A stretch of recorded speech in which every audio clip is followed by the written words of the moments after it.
All right. Hello, everyone. Welcome to the White House. Before I take your questions, I just wanted to note that today, the Department of Health and Human Services announced that 12.8 million Americans will benefit from $1.1 billion in rebates from insurance companies. These rebates will be delivered by August 1st. The rebates were made possible by the Affordable Care Act, which generally requires insurance companies to spend at least 80% of consumers' premium dollars on health care, not advertising, bonuses, or overhead. If insurance companies do not meet that standard, they must provide rebates to their consumers. The rebates are just another example of how the Affordable Care Act is giving consumers a better value for their health care dollar and making our health care system stronger. I'm sure there'll be a lot of questions about that and perhaps on other issues. Ben Feller. Thanks, Jay. I wanted to ask about Fast and Furious and the move by the House panel to cite the Attorney General for contempt. Historically, in these standoffs, there's some arrangement reached between the White House and Congress to prevent a potential fourth fight that could hurt either side. Can you tell us if there's any such effort underway right now between the White House and Republicans on the Hill? I can tell you that we certainly would like to resolve this if there is a good faith desire to resolve it on the part of House Republicans. I think it's worth taking a step back. At the beginning of this year, Republicans announced that one of their chief legislative and strategic priorities was to investigate the administration and damage the president politically. We are 9 days away from the expiration of federal transportation funding, which guarantees jobs for almost 1 million construction workers because Congress has not passed a transportation bill. We are 10 days away from student loan rates doubling, potentially impacting over 7.4 million borrowers. Yet, instead of creating jobs or helping the middle class, congressional Republicans are focused on this politically motivated, taxpayer-funded election year fishing expedition. The problem of gun walking was a field-driven tactic that dated back to the previous administration, and it was this administration's Attorney General who ended it. In fact, the Justice Department has spent the past 14 months accommodating congressional investigators, including producing 7,600 pages of documents and testifying at 11 congressional hearings. Yet, Republicans insist on moving forward with an effort that Republicans and objective legal experts have noted is purely political. Given the economic challenges facing the country, we believe House Republicans should instead be engaged in efforts to create jobs and grow the economy, rather than political theater. So you think it's political theater, but is there something happening behind the scenes? Do you think there is a good faith effort that could be had here to resolve this? Look, as you know, the Attorney General requested a meeting with the chairman of the committee. And while I would refer you to the Department of Justice for more details, made an effort to reach a resolution on this matter. And it is certainly in our, we believe, worth the effort of trying to find a solution. But we have to have a willingness on the other side to work with us to find that solution. It is important for the public to know. The public, by and large, is not particularly aware of this matter, that every document related to the Fast and Furious operation has long since been provided to congressional investigators. And as I noted before, this is an operation and a tactic that was generated in the field during the previous administration that when it was discovered by the Attorney General, when he became aware of it, he ended it in this administration. He referred it to the Inspector General for investigation. It has been recognized by the Attorney General and others in this administration, including the President, as a flawed tactic that needed to be ended and investigated, and this administration has done that. What this is about, after all this time and all these documents and all the testimony, is an attempt to score political points. I think it's speaking of flaws, a flawed attempt, because it is this approach, I think, that explains, at least in part, why this Congress has the lowest public approval ratings of any in memory, if not history. So that is our view of the matter. Last question.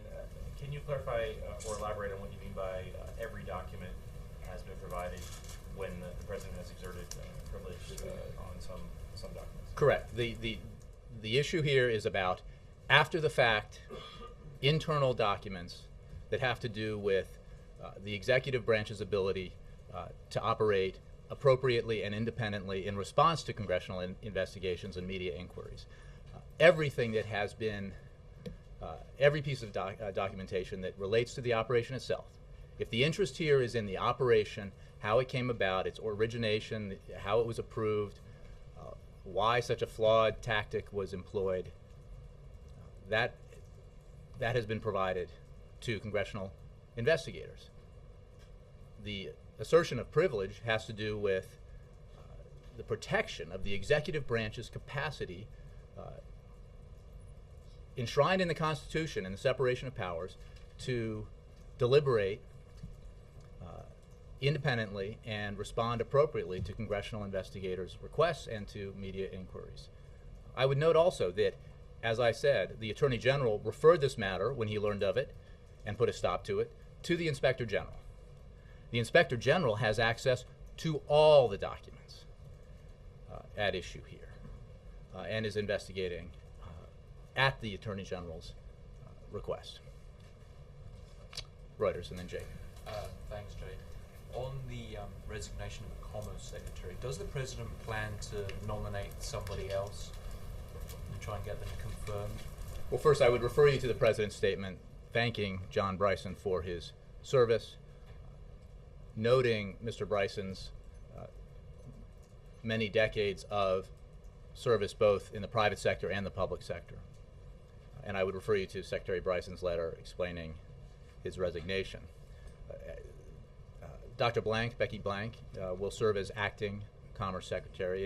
If we have a personnel announcement to make beyond that, we'll let you know. But the President has a lot of confidence in Dr. Blank. She has served in this position already and did it quite well, and has a great deal of confidence in her ability to carry on the important work that the Commerce Department does. So that's a no. There's no plans to nominate No, I said that if we had a personnel announcement to make, we would provide it, and we will if and when we do.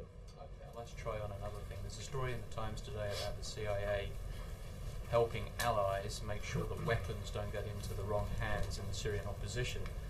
I don't know that I can get you to talk about intelligence matters, but I wonder if you could talk about how much you know about the opposition and how much confidence anyone can have that weapons that go to the Syrian opposition stay out of the hands of potential foes.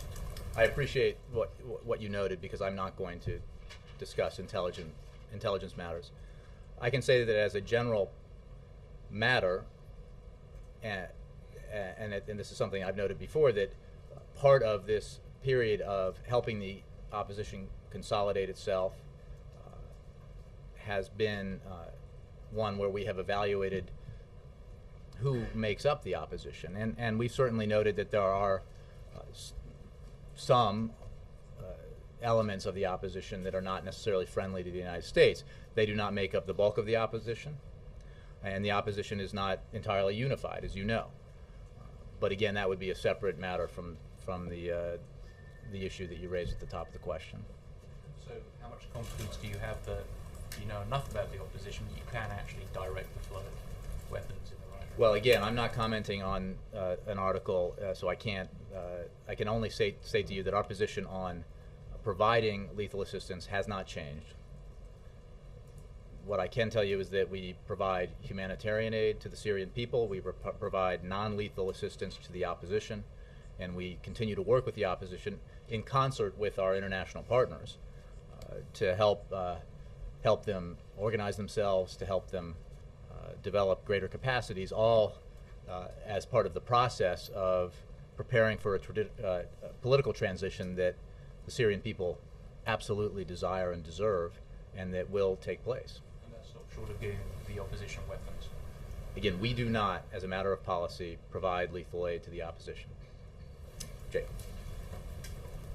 The documents being blocked through executive privilege, are any of them to or from individuals in the White House, or are they all internal DOJ documents? I don't have a way to characterize the documents in question here. I can tell you that long ago, the administration provided documentation about specific questions regarding officials at the White House and the national security staff. That was a long time ago, again, which speaks to, that was last fall, speaks to how prolonged this political investigation has been ongoing. The point I made earlier is that this is an assertion based on the absolute need for this president as the steward of the executive branch, not just for his administration, but for every administration going forward, to retain the separation of powers, to protect the capacity of the executive branch to deliberate on these matters and to work independently and appropriately in response to these kinds of inquiries. The issue here has been the operation known as Fast and Furious, and that operation is being thoroughly investigated by the Inspector General, who has access to all these documents, including the ones that you're asking about. And when it comes to the operation itself, everything has been provided to congressional investigators, and that is really the issue, isn't it? It is, how did this operation come about? And it originated in a field office during the previous administration. It was ended under this administration by this Attorney General. In fall 2009. The Operation Fast and Furious began. The tactic began in the previous administration. Okay, but the operation. You keep saying. Okay, but the tactic began in the previous administration, and it was ended under this one when this Attorney General discovered it and believed it was a flawed tactic. He then referred it to an Inspector General. The documents that the President is asserting executive privilege and not disclosing, you don't know, or you're not going to say whether any of them are to or from anybody in the White House? Yeah, I'm not going to characterize documents related to this, except to say that on the specific matter of White House, or anybody in the White House, and this refers, I think, and you know, I mean, if you cover this, and I know some folks here have, you know, because these documents were provided and are out there and were provided back in the fall, that relate to anybody in the White House knowing about the so-called Fast and Furious operation. Okay, but I think any document related to the White House, anybody at the White House knowing about the Fast and Furious operation was provided, at the time, was provided back in the fall. In early 2011, the Justice Department wrote a letter to Congress in which they said something that was not true. Right. Right? They said that ATF had nothing to do with guns going over into Mexico. That wasn't true, and it took them until December 2011 to take that back. Is there not a legitimate investigative and oversight responsibility to find out what the Department of Justice knew when they were giving false information to Congress? First of all, I think that matter has been thoroughly discussed in congressional testimony, including 9 appearances by the Attorney General, including the 7,600 documents that have been provided. The issue, look, I would refer you to a leading member of Congress in the Republican Party who himself called this politics. I think most people in this room understand that this is about politics. It is not about an effort to divine the truth in a serious matter, which is why the tactic used in this operation was used, how it originated, and the consequences of using it.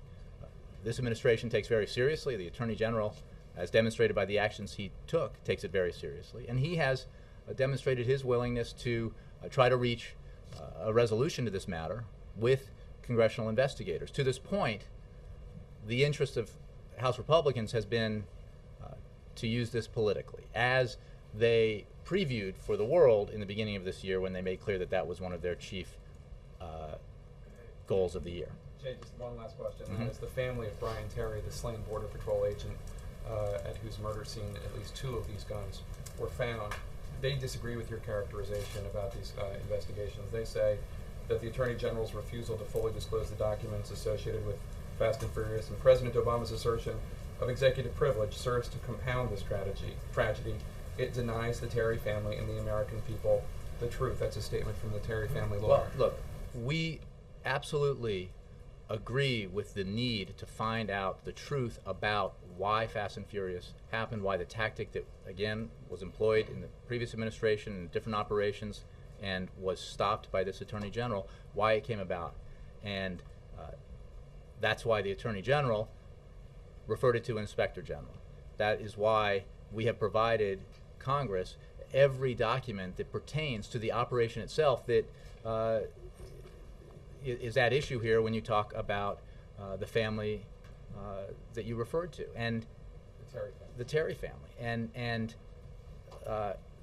that is separate from an attempt by members of Congress, Republican members of Congress, to try to score political points, as Senator Grassley referred to his desire for a political scalp.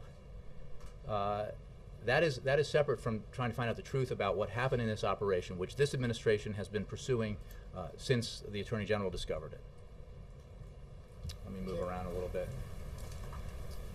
Steve, and then Nora. Yep. Can you say categorically that there's been no cover-up? Absolutely. There's nothing being covered up by the Justice Department, by the White House, as far Again, as your involvement in the Attorney General, the initial thing, but in the Attorney General referred this matter to the Inspector General. The Inspector General has full access to all documents we are discussing right now. Full access. And he is investigating this matter. Congress has been provided an enormous number of documents, 7,600 pages. It has been provided access to the Attorney General on 8 occasions, as well as other Justice Department officials and relevant officials to this matter. And this has gone on for months and months and months. The assertion of privilege has to do with the absolute necessity of retaining the executive branch's independence enshrined in the Constitution and the separation of powers to allow it to appropriately and independently deliberate and respond to these kinds of inquiries. That is an assertion that has been made by administrations of both parties dating back 30 years.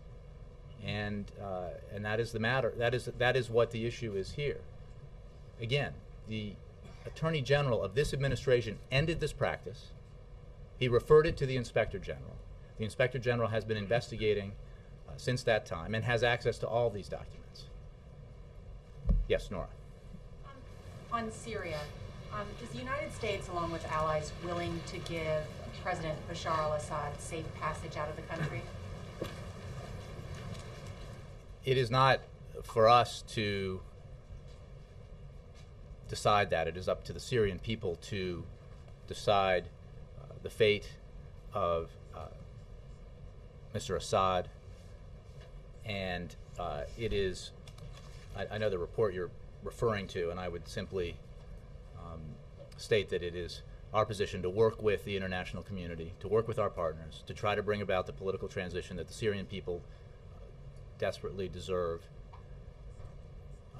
And it is our firm belief that that political transition cannot take place without Bashar al-Assad stepping down, removing himself from power.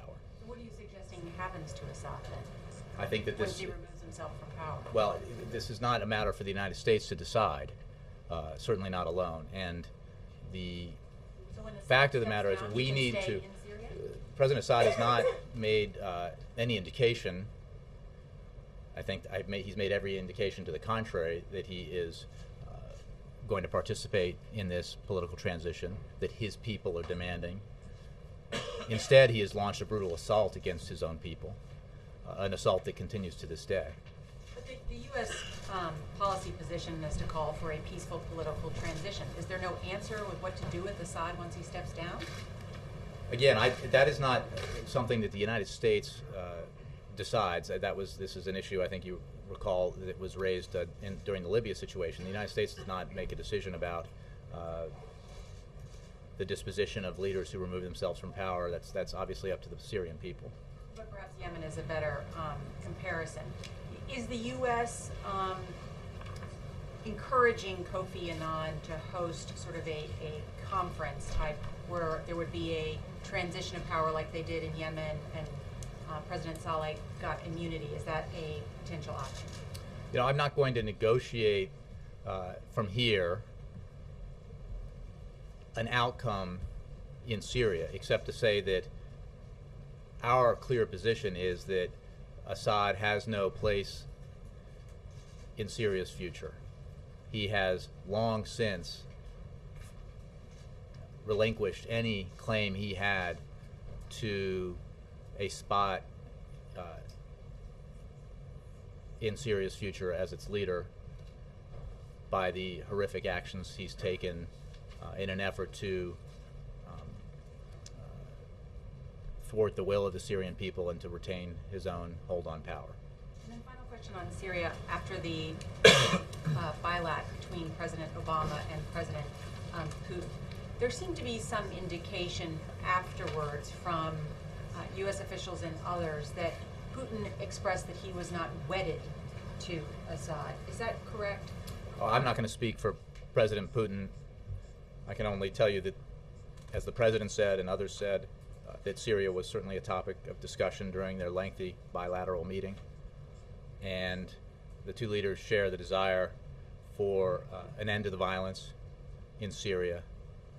And I would refer you to the statements that each leader made, but I can't speak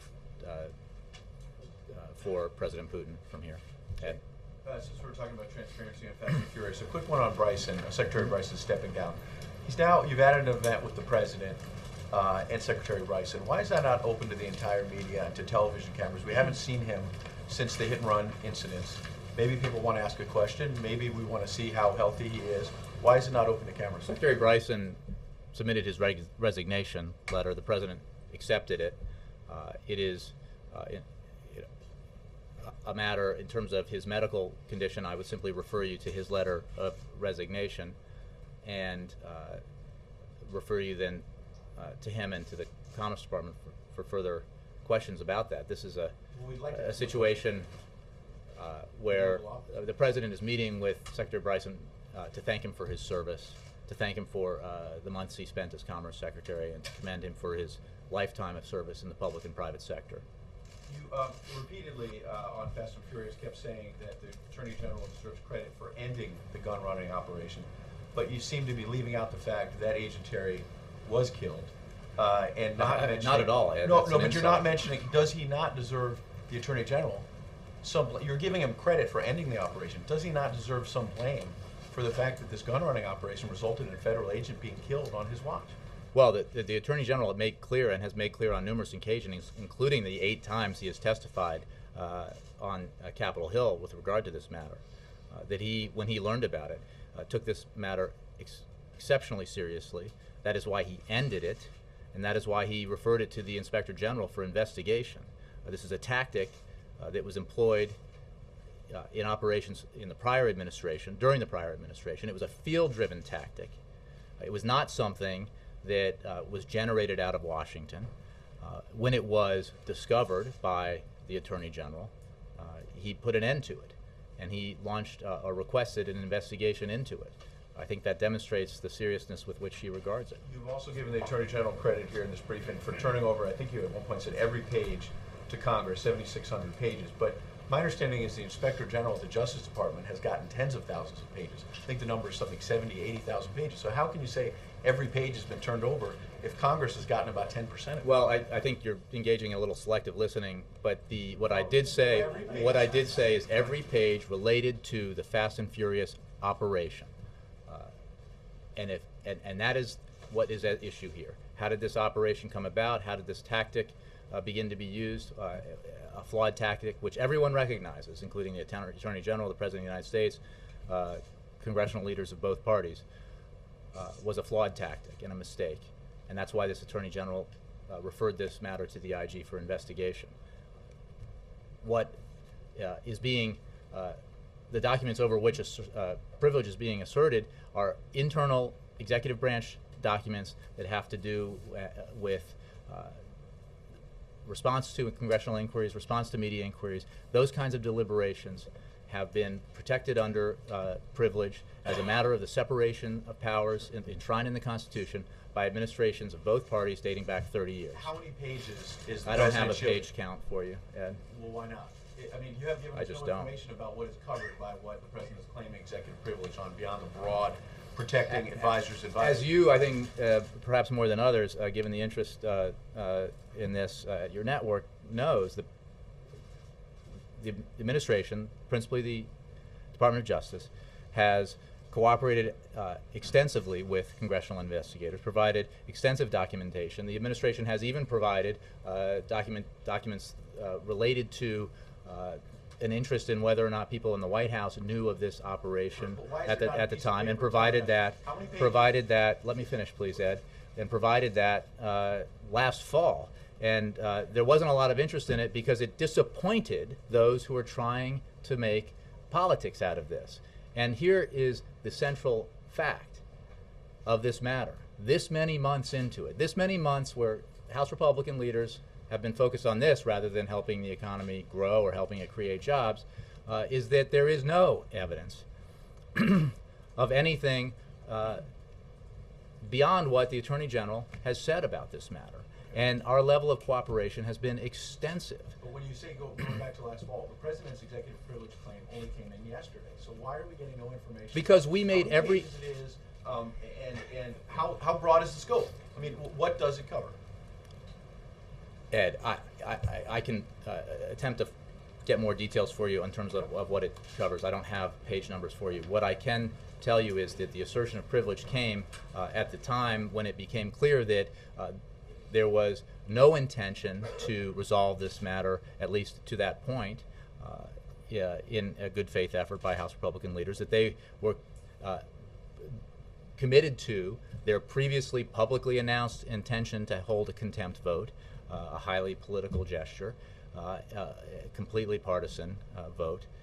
And when efforts to resolve this matter otherwise were exhausted, in order to provide the absolutely necessary stewardship to the executive branch that this president must provide on behalf of his administration and every future administration, this action was taken.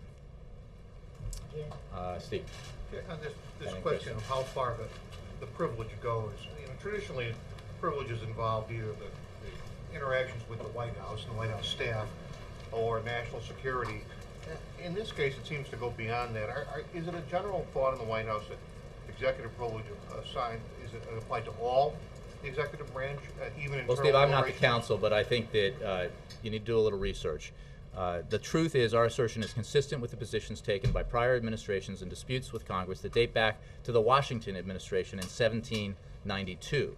The legal analysis is blessed by the career DOJ staff who have advised both Democratic and Republican administrations on congressional executive relations. And as both historical practice and judicial decisions confirm, the fact that documents reside within an agency rather than in the White House is irrelevant to whether they are privileged. There are at least 5 examples we can provide to you from recent history where that is demonstrated. Kristen and Dan. Jay, in 2007, President Obama criticized former President George W. Bush for asserting executive privilege for not handing over documents related to the firings of the non-U.S. attorneys. Does he not run the risk of looking hypocritical by criticizing the former president and now essentially evoking the same action? No, because this president, again, is, after making, through his Department of Justice, an extraordinary effort to cooperate with Congress on this matter, providing thousands of pages of documents, having the Attorney General testify 8 times, asserting a privilege that retains the capacity of the executive branch now and in the future to operate independently as enshrined in the Constitution. I would note that this is the first time President Obama has asserted the privilege, but as you know, previous presidents of both parties have done so repeatedly. According to CRS, executive privilege has been asserted 24 times since 1981. President George W. Bush asserted it 6 times, President Clinton 14 times. President George H.W. Bush asserted it once, and President Reagan 3 times, rather. In fact, President Obama has gone longer without asserting the privilege than any president in the last 3 decades, which is consistent with the statement that you quoted. Bottom line is, after a level of cooperation that I think demonstrates this administration's absolute interest in finding out the truth about the Fast and Furious operation and why that flawed tactic was used, its origins and its implementation, its efforts to work with Congress to provide it the information that was required under legitimate oversight needs, an assertion was made, because this has become a political fishing expedition. And it is absolute evidence, and I would refer you to the statements by congressional House and rather Republican congressional leaders from the beginning of the year, where they made clear that one of their chief priorities for this year was to use their investigative power in the House to score political points in this election year. You know, I think knowing that tells you everything about the motivations here. You make the point that you've turned over thousands of documents, and yet not all of the documents that Congress would like to see. So what's the difference? Why not? Well, I think I've made clear in answer several times to the questions that every document that relates to the Fast and Furious operation has been provided.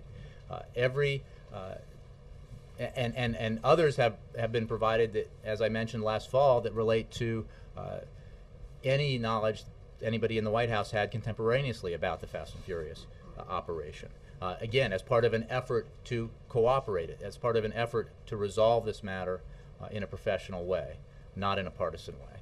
Unfortunately, there has been a clear commitment by the chairman involved and leaders in the Republican Party in the House, but also in the Senate, to try to turn this into a political issue. And I think it is worth checking in with the American people as to whether they think that is worth the effort, that is what they want Congress to be doing at a time when Congress could be passing bills tomorrow that would keep 1 million construction workers on the job in this country, in this economy. They could be passing bills tomorrow that would ensure that teachers would not be laid off, and that teachers that have been laid off would return to the classroom. They could pass a bill tomorrow to provide access to historically low mortgage interest rates to Americans across the country during a period where we're still very much recovering from a terrible housing, having the housing bubble burst,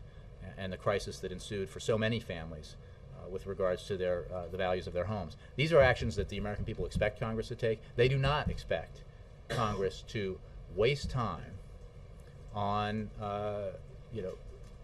politically motivated fishing expeditions, which this has clearly become. And on that point, the president's going to hold an event later today to call on Congress to pass a bill that will keep student loan rates low.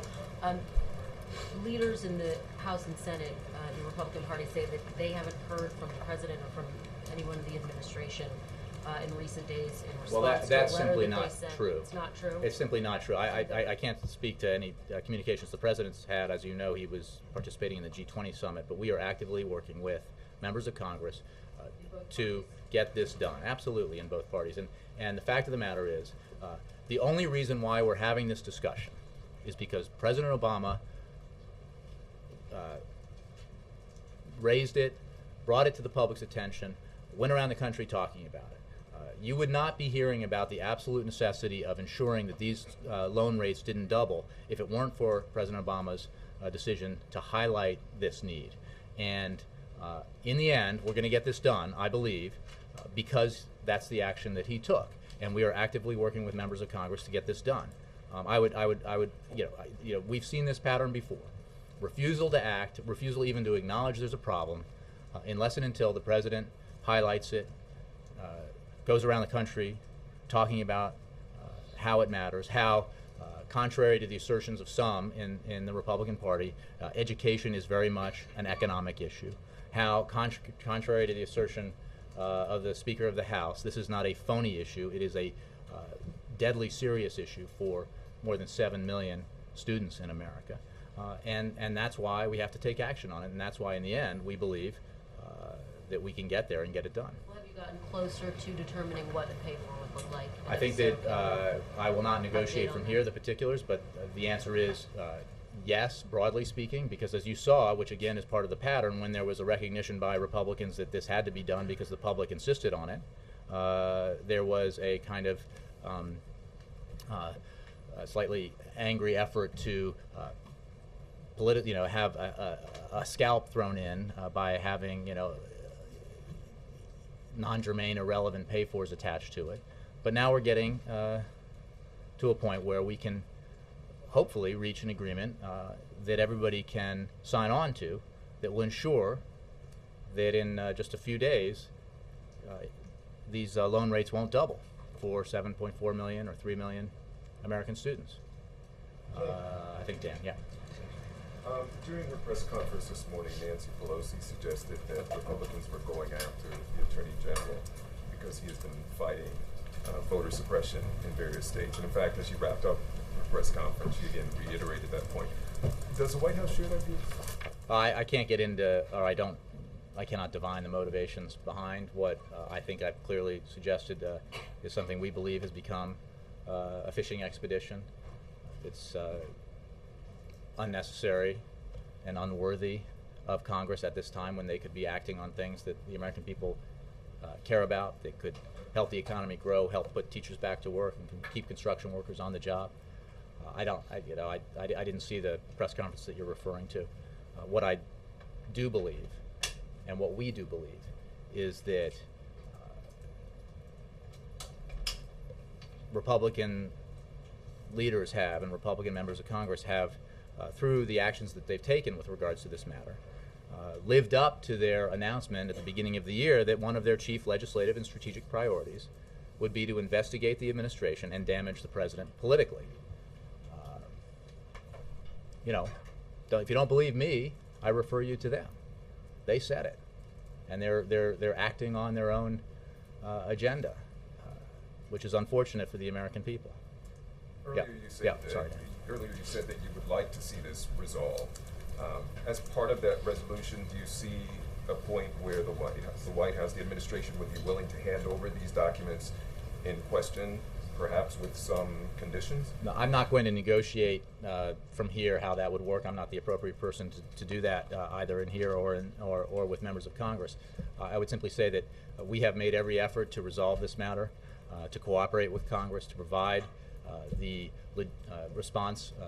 adequate response to the legitimate oversight interests of Congress. We believe very strongly that there is an absolutely appropriate role for legitimate congressional oversight, and that's why we have cooperated as extensively as we have with this investigation and others.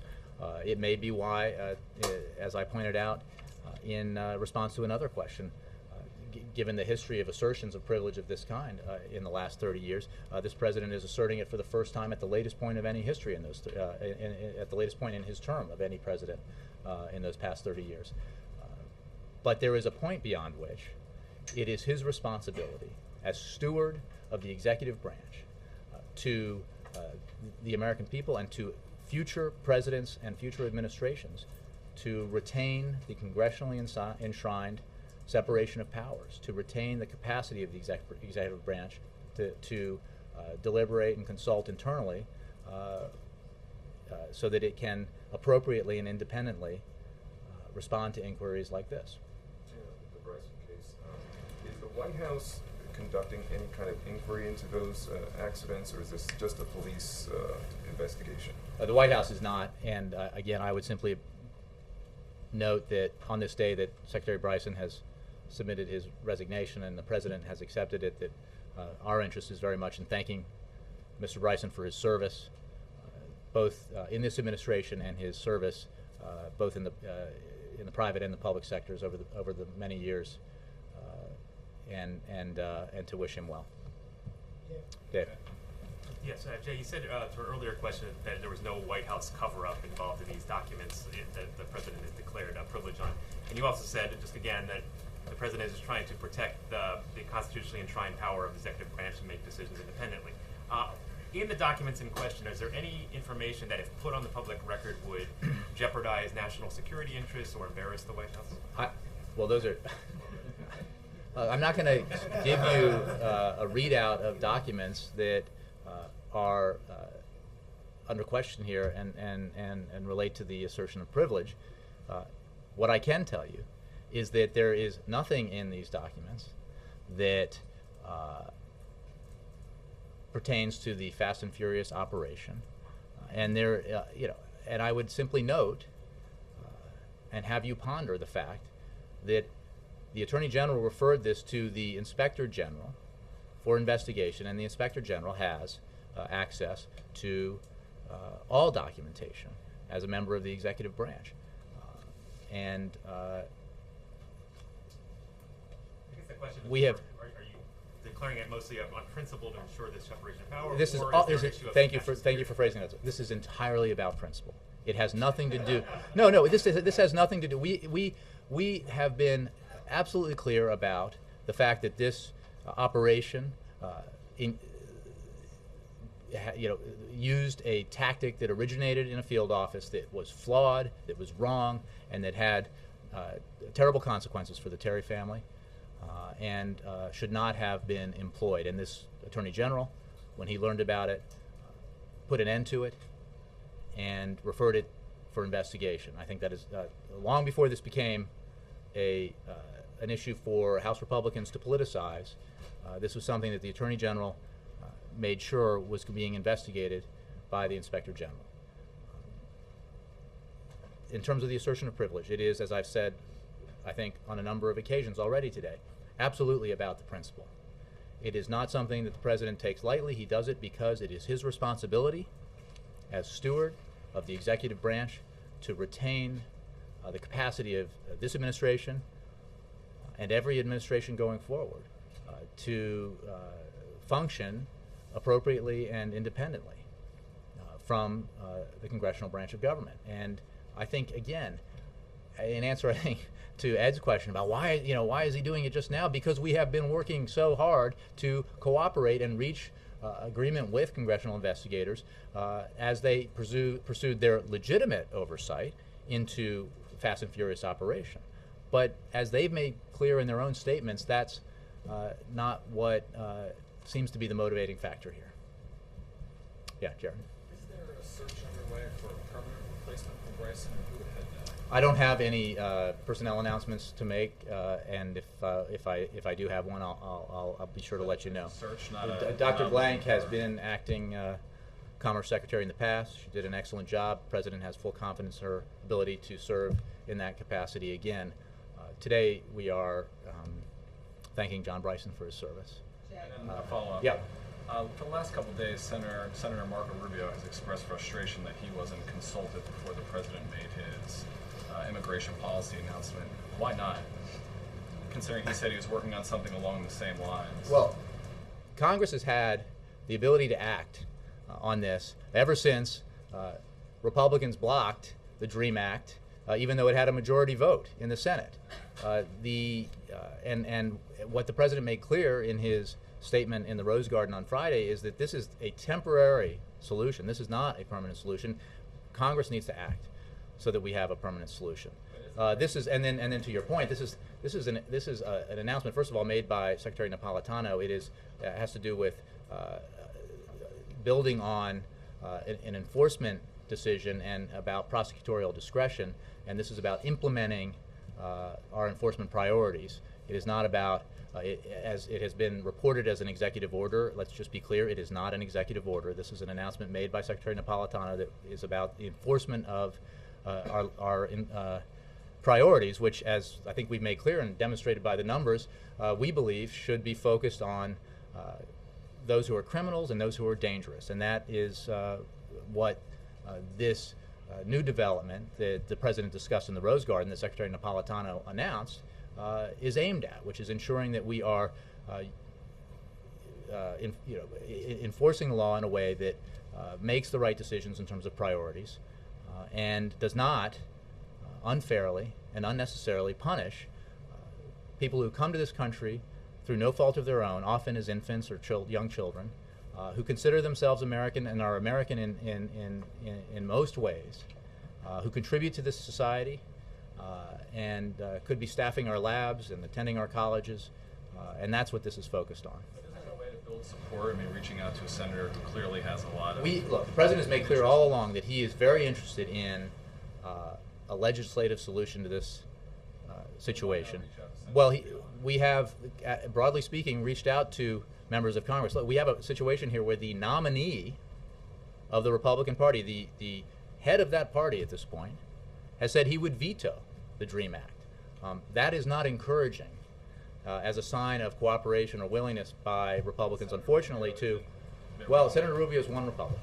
not new run. And what we learned when this was voted on at the end of 2010 is that Republican opposition put an end to the majority's support for passage of the DREAM Act. Now, if there is a change of view, this president would welcome that and hopes that Congress will act, because the announcement made Friday is not, by any means, a permanent fix to this problem. Olivia. Olivia. We've heard Republicans calling for Attorney General Holder to step down or be fired in the last couple of days. Has anything happened in the last 48 hours that has dampened either the president's friendship with or confidence in him as Attorney General? Absolutely not. I would refer you to my comments about partisan fishing expeditions and political theater, and one of the causes and consequences of Congress with the lowest recorded approval ratings in history. Would you favor us with a regards to that statement matter. of confidence in the Attorney General then? The president has full confidence in the Attorney How General. far will the president go in standing by Eric Holder in the midst of all this? I'm not sure what that means. The Will president has the full president come out confidence. making a statement? Will the president talk to congressional leaders, particularly Republican leaders? We try are to- engaged with, and we have been and will continue to be engaged in an effort to resolve this, and await a demonstration of an interest to resolve this in a way that isn't all about political theater. So should we be able to, would we assume I have that no the announcements to president make about the president's schedule. Yes. Jay, were your comments a couple of minutes ago about Romney's threat to veto the DREAM Act if he were elected, is that something of a preview of what the president's going to be saying tomorrow in Orlando? No, it's a statement of fact that I think I've uttered before. So what is the message? Well, I don't have a preview for the president's remarks. I simply, in regard to questions about why there was not congressional action on the DREAM Act, I pointed you to a vote that took place where 55 United States senators voted yes, and the vast majority of Republicans blocked passage of it through the filibuster. So that's a fact, and the president would gladly engage with Congress if there was a demonstration of a sincere interest by Republicans to act on the DREAM Act, because, as he made clear on Friday, the enforcement decisions that were made by the Secretary of DHS do not represent in any way a permanent solution to this problem. Sorry, so much interest today. All right. Thanks. Setting Did you aside say the most something? recent enforcement action on immigration, this morning Senator Rubio said in the year and a half he's been in the Senate, he's not had one conversation with anyone in this administration about immigration. So, Well, if I'm the not aware president that is serious about a I'm not bipartisan aware that the solution- senators called expressing interest. The fact is that there was a vote on the DREAM Act, and it failed despite receiving a substantial majority, and it failed because of overwhelming Republican opposition. If there's a change in that disposition, the president is very happy to engage with Congress to achieve the kind of legislative solution that is absolutely required. The fact is that's what is needed here to ensure that these kids are not unfairly punished for the actions of their parents. These kids who are American in every way except for their papers should not be punished. And the actions that were taken by Secretary Napolitano and announced on Friday, and that the president spoke about in the Rose Garden, temporarily alleviate the problem, but they do not fix it. And that is for Congress to take up. And we're certainly, the president welcomes any expression of interest in resolving this matter by legislators of either party, and welcomes the expression that you're referring to. But I have yet to see a bill emerge from the Republican side in the Senate or the House that addresses this program. I haven't even seen legislation submitted that addresses this problem. And if there's a sincere effort to do that, I'm sure, I can guarantee you the president will be happy to see it. I'll take one more. So GOP leaders in the House and Senate are insisting that you guys have not reached out to them on the student loan issue, responded to their May 31st letter. So I don't know which. I don't know to? which. A response to a public letter that was that where they called it a phony issue, or where they called it not an economic issue. We are engaged with Congress in trying to get this done. I don't have a roster of which members or which staffers. We are certainly engaged with Congress. I don't have a roster of with whom, but it obviously requires both parties to get this done, and therefore we are working with Congress, broadly speaking, to get it done. And the only reason, let's just remember, the only reason why we're talking about this is because the president made it an issue. It wasn't in the Republican budget. Rates would have doubled. Rates would double under the Republican budget's proposals. The president thinks that is a terrible thing to do to students right now, and that's why he made it an issue. And it's only because the president sort of raised the volume on this that there is now pressure on Republicans in Congress to do the right thing and take action so that 7 million plus American students don't see their interest rates double. So you're talking to Republicans who are not in leadership then? I'm not sure the purpose of the question. I don't have in front of me a list of the contacts. What name, though? So we could just call them and say, are you guys in talks? Because is this like, because you guys are interested in a gotcha, oh, well, he's not talking to this person. They're trying to reach out to you. You're saying we're talking to them and you can't name them. I can guarantee you that this is being worked at by this administration with Congress. I just don't have names for you, Ed. I'm sorry. But is it the committee chairman? Or? You know, here's what's going to happen. When it gets resolved, and I think it will not be a miraculous conception. It will be the result of negotiations between this administration and Congress. Broadly speaking, Congress. That includes Democrats and Republicans. Thanks very much. We're being told by McConnell's and Boehner's office specifically that it's not true. I mean, Well, what I can tell you is that there are consultations going on in Congress that involve the administration to get this done. I don't have, again, they know it, you know, I don't have specific names for you to provide. It is irrelevant whether or not I have a roster of names. What I can tell you is it's being worked on by this administration, and it's, we hope, going to get done, again, because they know it has to get done because the American people are demanding that it get done, because it is entirely unfair to not take action to ensure that these loan rates don't double. And as I said to Ed, if it does happen and we get this done in time to prevent the doubling of the rates, it won't be an accident. It'll be the result of conversations, discussions, and negotiations that involve the administration and Congress. Thanks.